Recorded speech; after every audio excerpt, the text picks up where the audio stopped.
If you're one of millions of Americans wagering on NFL games this season, well, I know a guy who has a great track record for picking the games against the spread. Kenny White, he's the wizard of odds at SportsLine. And Kenny, you analyze the odds like it's your job or something. Yeah, I do. Every day. It's all numbers about me. I think everything I do, numbers are involved with it, whatever it is. Well, and hey, Kenny, we have three matchups to break down today. Lots of numbers, I'm sure, in between all three of those. But I want to start with the Steelers-Ravens matchup. The Steelers are the last undefeated team in the league.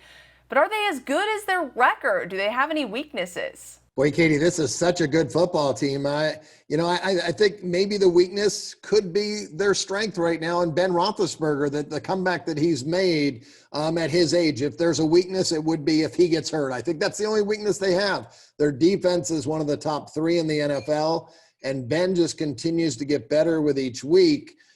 This is going to be a great run. They are right now 9-1, just 9-1 to win the Super Bowl.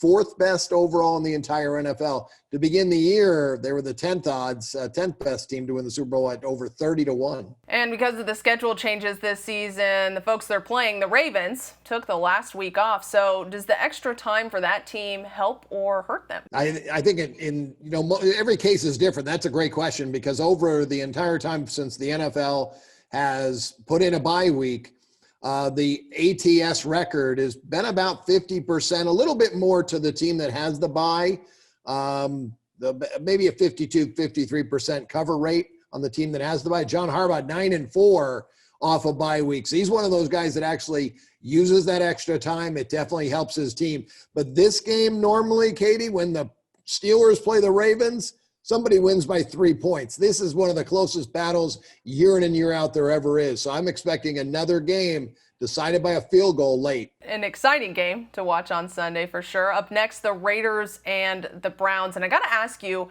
who are the real Raiders? Because this team beat the reigning Super Bowl champions, the Kansas City Chiefs, but then lost by 25 points last week to Tampa Bay. Oh my, amazing. Isn't that crazy? You beat the Super Bowl champs, the Chiefs, who are still probably the best team in the NFL. And then you lose by 25 to Tampa. They're probably somewhere in between. I think the Raiders are still a work in progress under John Gruden. I think they're a couple years away. They need a couple more pieces on defense. Right now, I have them rated 2 points below an average NFL team. They've got an outside shot of making the playoffs, but they're a long shot to win the AFC at over 100-1. And the other team in this matchup, the Browns, are 5-2 right now. In your opinion, can this team break the longest active playoff drought in the NFL at 17 seasons? I'm going to make the Cleveland folk happy. I'm going to say, yes, they're going to make the playoffs this year. And it's nice that the NFL added an extra team as well. That definitely helps with it 5-2 right now. My projected model right now is showing 9.8 wins and the Browns firmly in the playoffs. So they got to stay healthy. They just lost OBJ last week, but I still think they have enough weapons. We saw a nice game out of Baker Mayfield. This is going to be a game they need to get, though. They need to beat the Raiders. Finally, the Titans and the Bengals. Tennessee lost its first game of the year last week versus Pittsburgh. They lost to Kansas City in last year's AFC Championship game, too. So what are their odds of winning the AFC this season? Yeah, Tennessee had a great run last year, and this year off to an amazing start, 5-0. I'm going to get you the playoff odds. I'm looking them up right now. 10-1 to win the AFC, 20-1 to win the Super Bowl. To win their division, they're a favorite to win their division at -210. So you'd have to put up 210 to win 100. You get your 210 back. If you win, you get 310. But 10-1 to win the AFC. And Cincinnati is 1-5 right now. Their record is. Their prized rookie QB, Joe Burrow, is having himself a year right now.